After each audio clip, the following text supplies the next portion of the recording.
Los Angeles. It's the Tom Leykis Show. Amen. And now, here he is, Tom Leykis. Thank you for tuning into the Tom Leykis Show.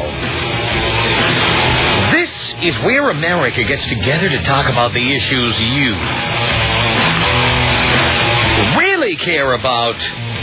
It's a different kind of a radio talk program. We're the radio talk show that is not hosted by a right-wing wacko or a convicted felon. No.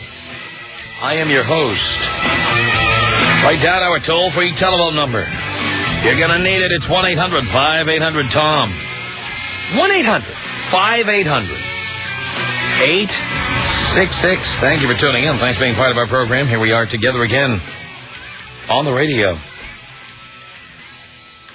Lots of you guys are hot for Charlize Theron, who you saw win an Academy Award this week. And we have this story from the Daily Mirror, a newspaper in London, England, about Charlize Theron. Charlize Theron, who won the Best Actress Oscar as a serial killer in the movie Monster, had a real-life brush with bloody death. Did you know this about Charlize Theron? When she heard her mother shoot her father dead. That's the mother she was thanking from the stage of the Kodak Theater the other night. Her terrifying account of that night, the 21st of June, 1991, can be told for the first time today. Never seen police statements tell how Charlize, then just 15, feared she'd die as her drunken father, Charles, opened fire through her bedroom door. Seconds earlier, her mother, Gerda, had grabbed a gun to protect them. As Charlize cowered, she shot her husband dead to save her daughter. Do you know this? Charlize described to police how her powerfully built father had turned up in a drunken rage after a row with Gerda, from whom he was separated. In a threatening call earlier, the builder accused Charlize of stopping his relatives that evening. And when he found himself shut out of the family house in Johannesburg, South Africa, where Gerda lived with Charlize, rage turned to fury. After he shot through the locks of the outer door, he started to bang against the bedroom door. She said, "We heard my father banging against the door. He tried to push open the door. Next moment, another shot rang out. She said, it went right through the door and out through my bedroom window. My father shouted he was going to kill us." Her mother ran into the corridor, and the next moment, Charlene told the police, actually Charlize, typo. Charlize told police, "I heard a whole lot of shots." She came to find the body of her father slumped dead. His younger brother, Danny, who had accompanied Charles, had been shot in the hand. Charlize, 28, has never gone into the reasons that led up to the terrifying events of that night on one occasion, even claiming her father had died in a car crash.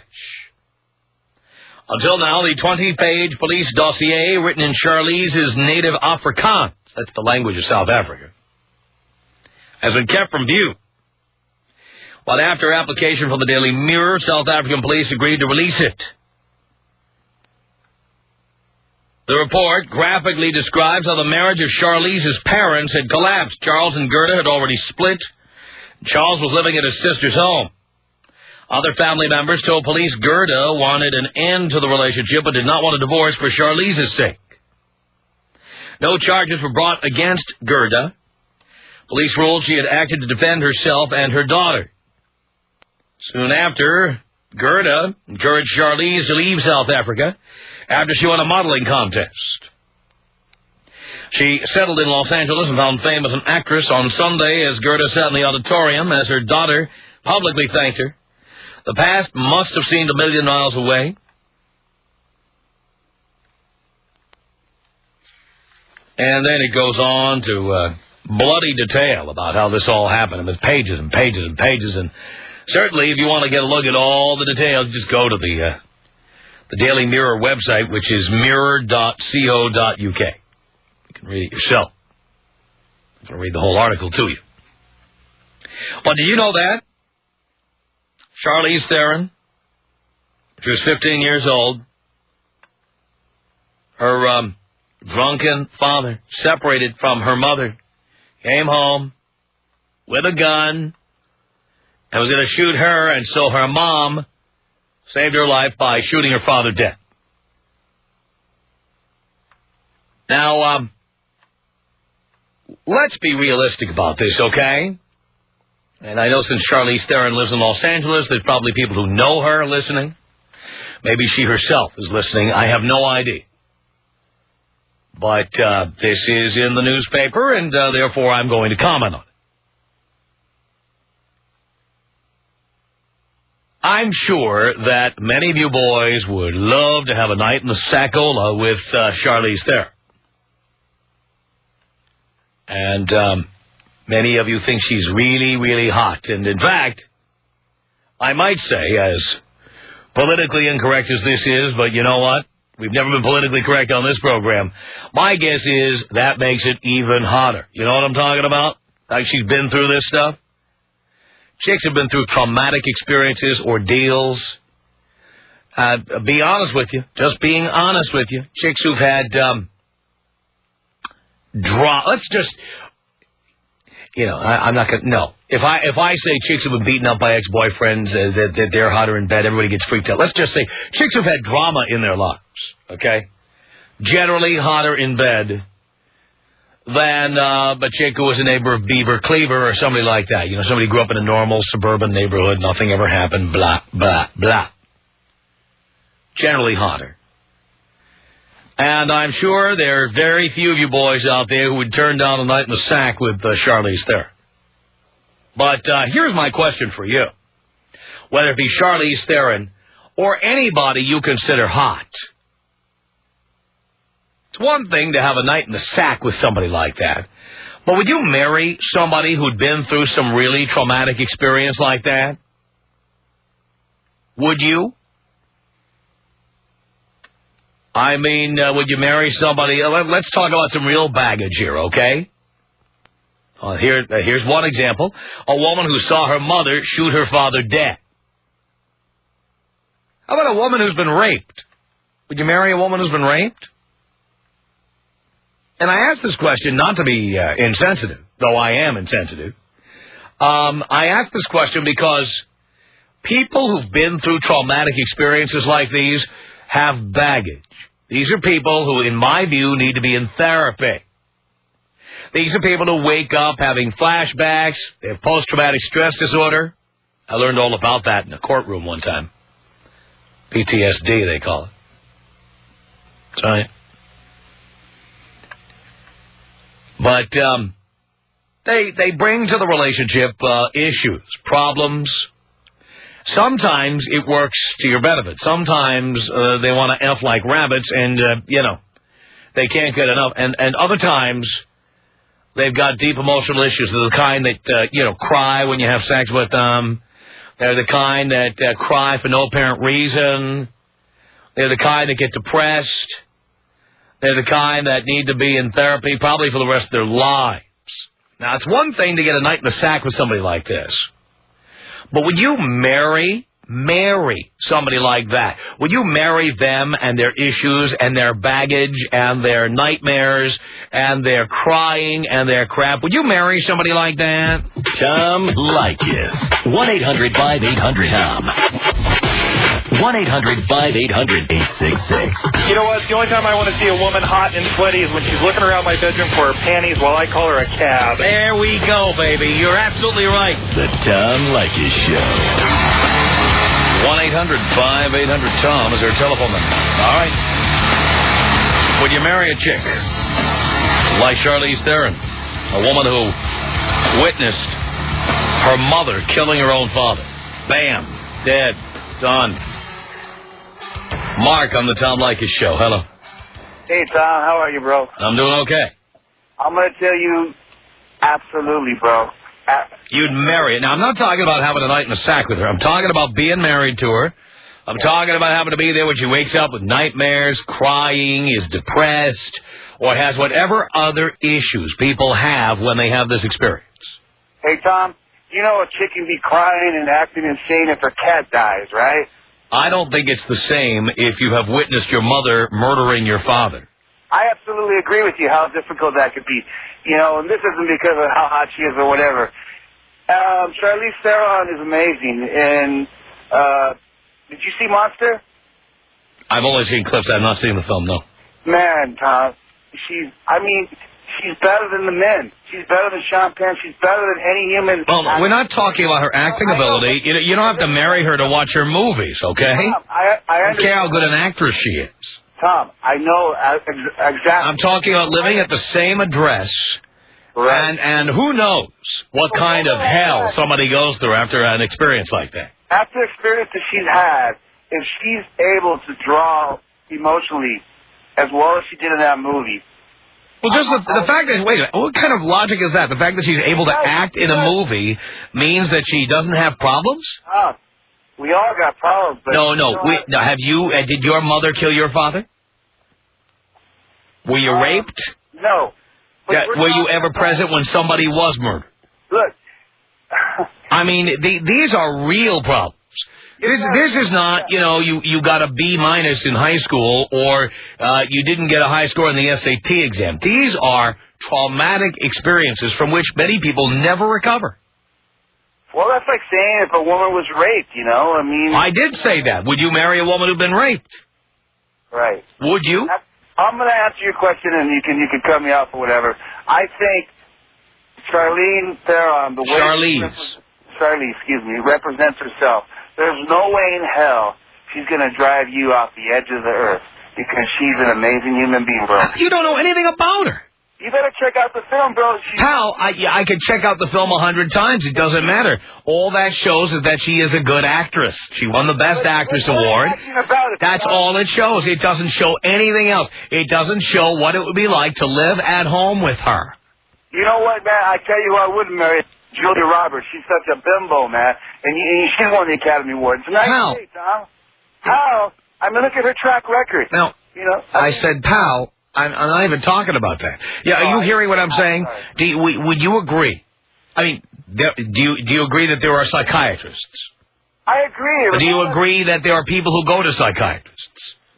Of course. Do you agree that people who've been through traumatic experiences, like watching the parent be murdered, would you agree that that person is more likely to need to go to a psychiatrist than somebody who has red hair and wishes they had blonde hair?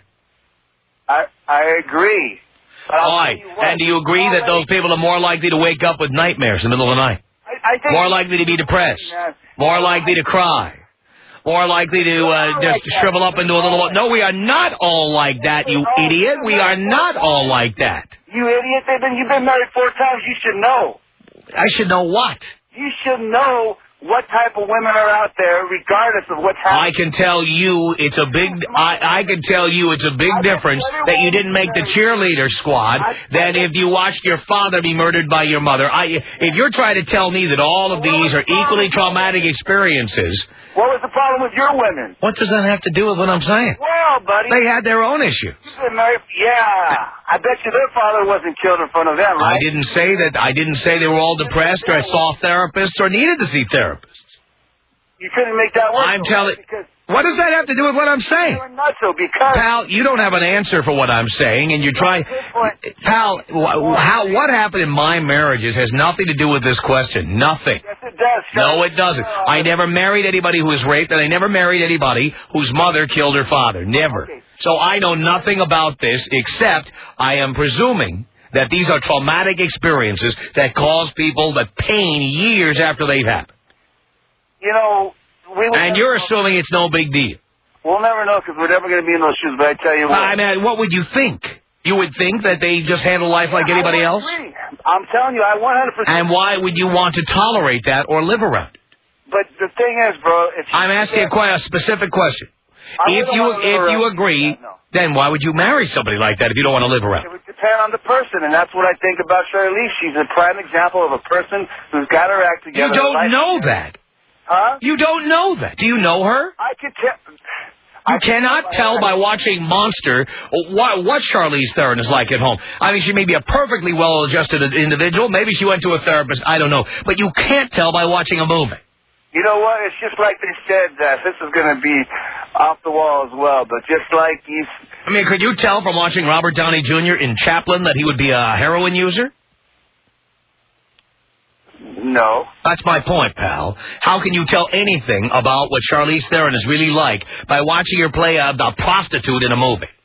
You know what, man? I don't know why you wanted to go there with this topic. I think it's... Pal, you know what? Do you know anything about radio? I'll tell you what. I've been doing this a lot longer than you have. And what topic to do or not do, I'm certainly not going to take advice from a moron like you.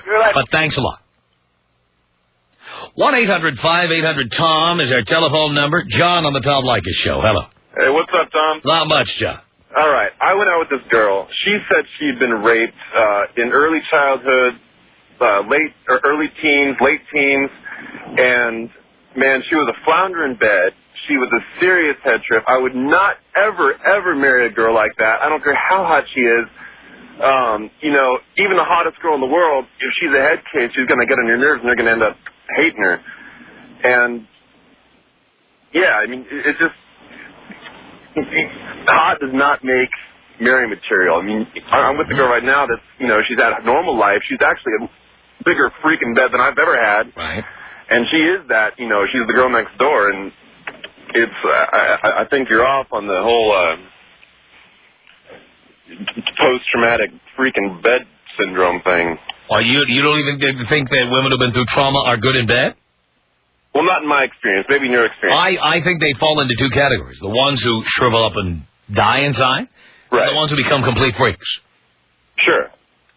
I mean, some of the women who have been the best in bed that I've ever slept with were through some kind of trauma in their lives.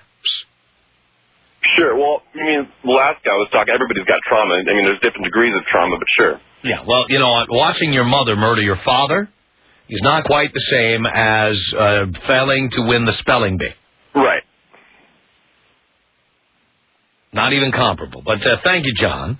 1-800-5800-TOM is our telephone number. Mike on the Tom Leykis Show. Hello. Hey, Tom. How's it going, bud? Okay, Mike. Hey, I just want to corroborate your information on the freaks that are, or the psychos that are good in bed. Yeah. I was with this one girl for about 2 years, and yeah, I know what you say about relationships when you're young and everything, but she would pull her hair out and bang her head up against the wall if I decided that I wanted to leave early from her apartment. And but I tell you what, she was probably one of the best in bed that I've ever had. So just wanted to call and corroborate your information, and so you're doing a great job. Thank you, Mike. Appreciate the call. It's 1-800-5800-TOM. Would you want to marry a woman who'd watched her mother shoot her father? A woman who'd been raped or been through any other kind of trauma? Call me and let me know. The Tom Leykis Show. From Los Angeles, 1-800-5800-TOM. Thank you for tuning in. It's Lance on the Tom Leykis Show. Hello. Hey, Tom. How you been? Hi, Lance. Yeah, I got a recipe for disaster. I had a girl I was seeing for a long time, and then we got engaged, and one night she had a wild reaction to a cologne I was wearing, and when she cooled out, it turned out her uncle used to wear it, and he had diddled from 7 until 11 when the family found out. And she had never told you about this? She didn't tell me until I had to call her out after that incident, and then she started, you know, opening up to me, you know, because we were supposed to be getting married that year and all, and she started sharing with me. She'd been in therapy, you know, she's on meds, and I figured roll with it and, you know, keep her on the ball, but it just got worse and weird, and eventually she got into drugs, and I just wrote it off, you know. Wow. And how did she react when you wanted to leave? She called me a jerk and, and a loser and a quitter and all that stuff. And funny line, she said, "You'll never meet another woman like me again." Thank God. I said, "Promise?" Hope not. But imagine lying about something like that and then marrying somebody. I mean, that was what was outrageous. Well, it's just that people are afraid to open up with that kind of thing, and you know, nobody's going to. I understand. Look, if somebody's dating you, I understand that. But if somebody wants to marry you, yeah, how can they not tell you that? Well, she told me before the marriage. I married her. You knew. Yeah, I was during the engagement. I found out, and she was already in the process of working on it with the therapist and the drugs and all. But push come to shove, it's something you really can't get over. Cologne. I imagine the cologne one night. It's nothing I could control. Unbelievable. So you would never, ever do that again? Not again. But I'll tell you what, your theory on the sack, man, I'm telling you, that was a wild animal in the sack. They're the best. I tell you, they can be the best in the sack. And as I go through the catalog of women who are great in the sack, almost every one of them had suffered some kind of traumatic experience. Anything from being beaten by an ex-husband to being strapped by their father to being in the room when something bad happened. I mean, believe me. A lot of it. A lot. I agree full-heartedly, and I tell you, best thing I ever had. Anytime, anywhere, anything. So there we go. But just warn that to the young ones out there. Thank you, Lance. Hey, thank you, boss. Appreciate the call. 1-800-5800-TOM. Mark on the Tom Leykis Show. Hello. Hey, how you doing, Tom? Okay. Good. Yeah, in the case of Charlize Theron. Yeah. I would marry a broad like that, as long as you wouldn't put her in the same or similar circumstances. You wouldn't be coming through the door with a gun trying to kill her or something. Well, now again, I don't know Charlize Theron. She could be completely adjusted and used to this and could have gone through years of therapy and now is cured. I believe in therapy. I've been to therapy myself. Yeah. And so I'm the first one to say it works. Yeah, depending on who you are. But I didn't have any of the traumatic experiences that would approach anything like this. Right. So, I mean, the fact is, many people who undergo these traumatic experiences are sufferers of post-traumatic stress disorder. Right.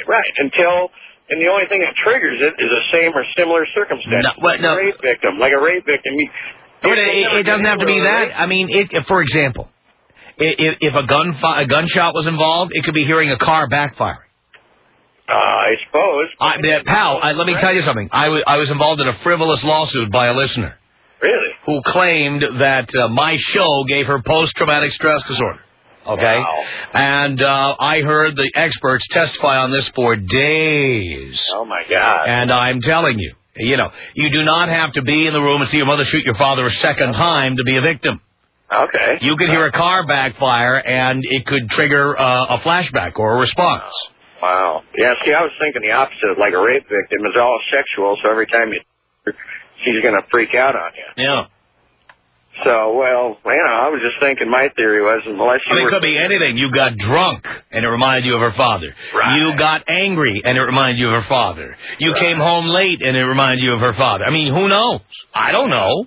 Yeah, I get you. I guess I changed my mind and at least get it one time and get that crazy wild sex going. Oh, no doubt about it. Any chick that's been through a traumatic experience, I'd take a night in the sack any time if she's hot.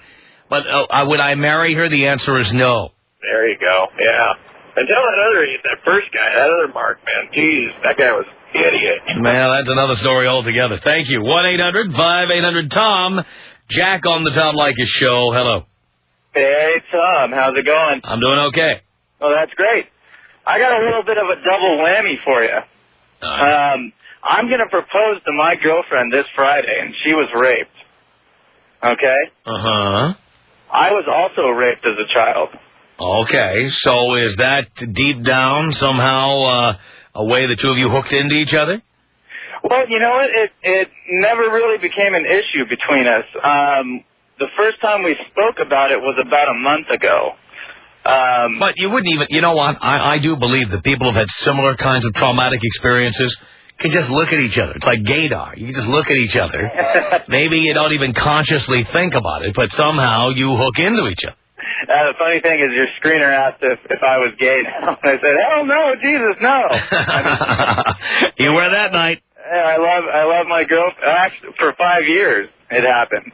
5, wow. Wow. I was raped by my cousin for 5 years. Thanks a lot. How's Thanksgiving going over there? Yeah, Jesus Christ. Christmas was lovely. I bet it was. Ho, ho, ho. Yeah. But I went to my mom about it, and I also went to my aunt. And it was buried because of the family money. They didn't want our family name tarnished. Oh, I see. So how much did you get? I didn't get anything. Well, why would you keep it a secret? Well, running risk of, after my grandfather died, a lot of his properties kind of became liquidated. He was a big gambler and a big drinker. So a lot of that money went away, but whatever that was appropriated to his children was still out. Now my aunt takes care of my grandmother, and if anything were to happen, if I were to go through her, and because she had knowledge of this, she was actually facilitating it. Because I was only 8 years old. Sounds like a lawsuit waiting to happen. Yeah. I mean, a total lawsuit waiting to happen. Thank God for the Catholic Church. They opened those doors, right? Boy, you're not kidding about that.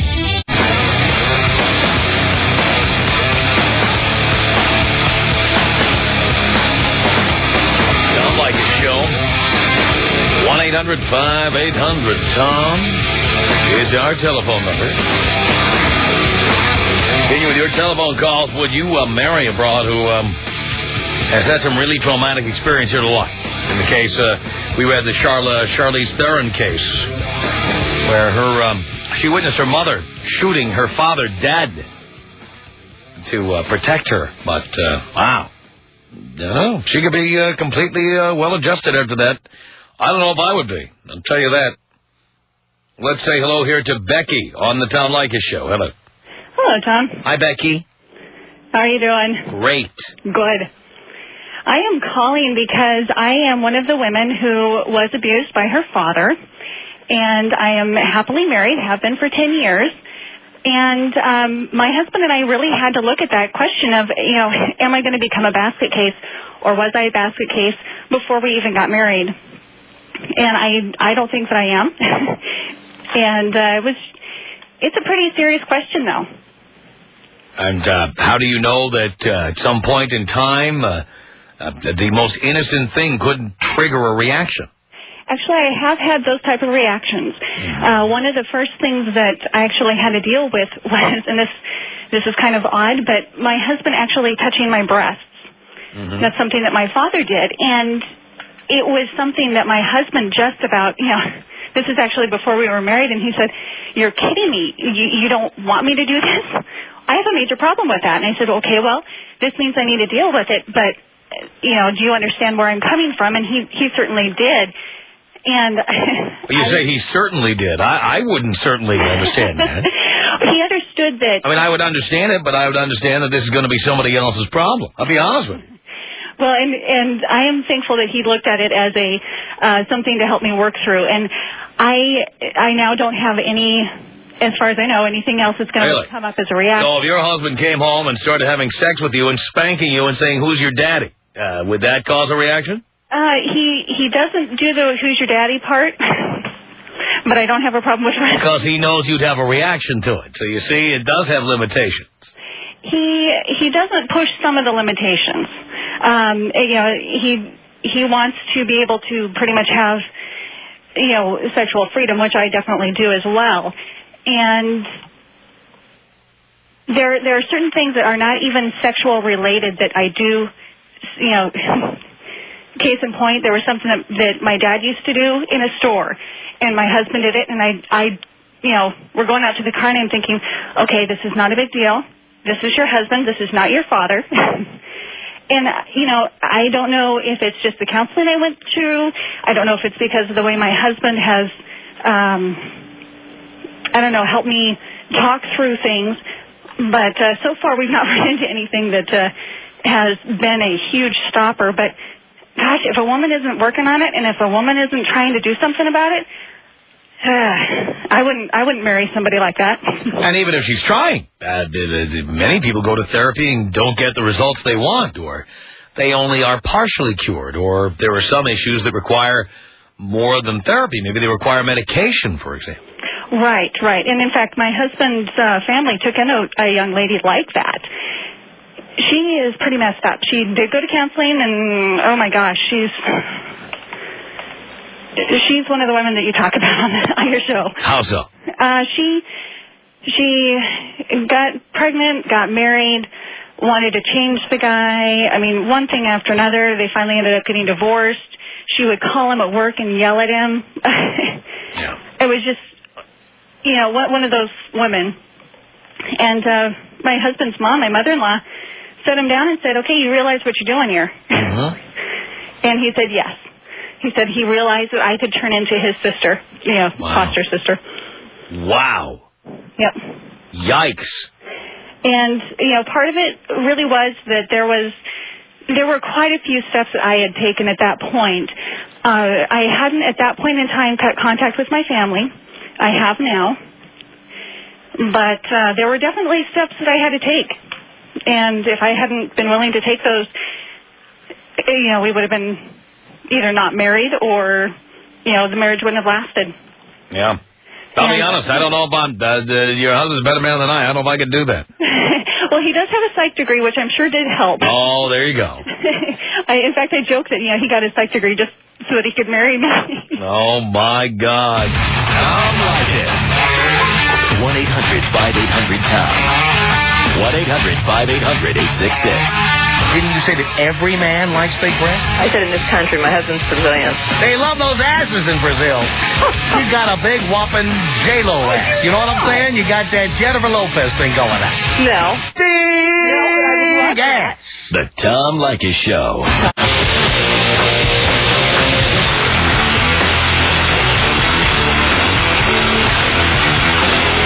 Tom Leykis Show. At 1-800-5800-TOM. Thank you for tuning in. Thanks for being part of our program. We appreciate it. Let's say hello here to Ryan on the Tom Leykis Show. Hello. Hey, Tom. How the hell are you doing? Yes. I just wanted to say I'm with a girl right now, and I would consider marrying her. She was raped when she was 16. That's a lot of baggage. We were going out, and she started acting a little weird. It was taking me quite a while to get, sexual with her. So I kind of said, okay, flat out, what the hell's going on? Why don't you want to do this? You're always saying you do. Why aren't you doing it? And so she says she was raped when she was 16, and the guy apparently only went to jail for like 6 months, got out of prison, beat the living hell out of her, then went back to prison. And that's where he is still, I believe. And so anyway. You hope. I hope, yes. So basically what it came down to was, when things kind of started getting more and more physical, which was good, and she's great, I'll agree with you there. She was terrific. However, she started getting a little kooky, and I'm like, okay, what's going on here?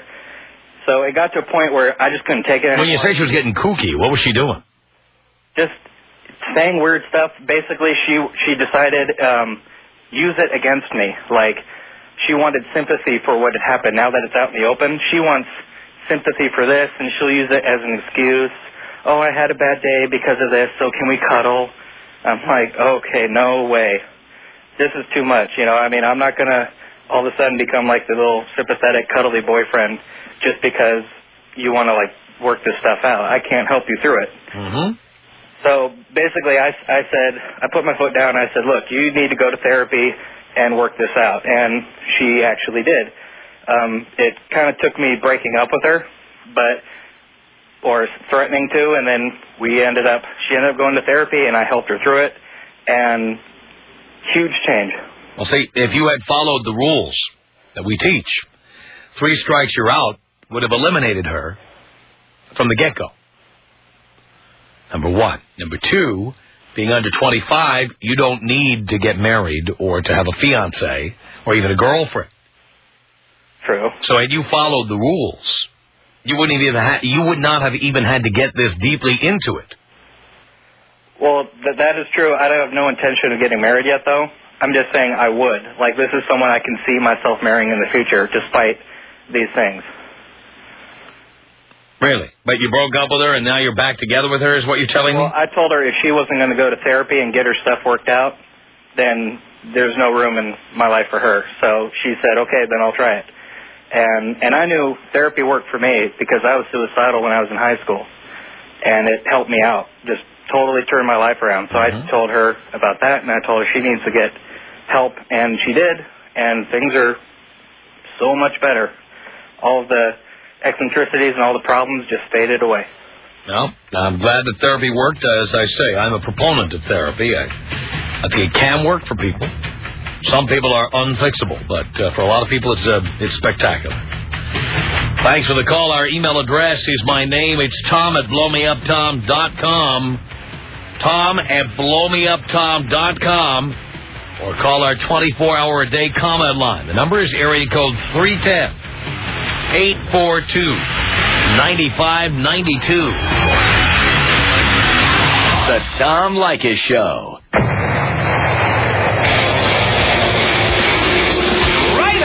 The Tom Leykis Show. Post Office Box 4455, Hollywood, California, 90078. Email us. Our email address is my name. It's tom@blowmeuptom.com.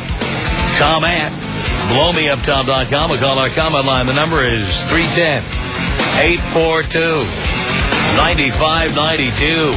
From Los Angeles, it's the Tom Leykis Show.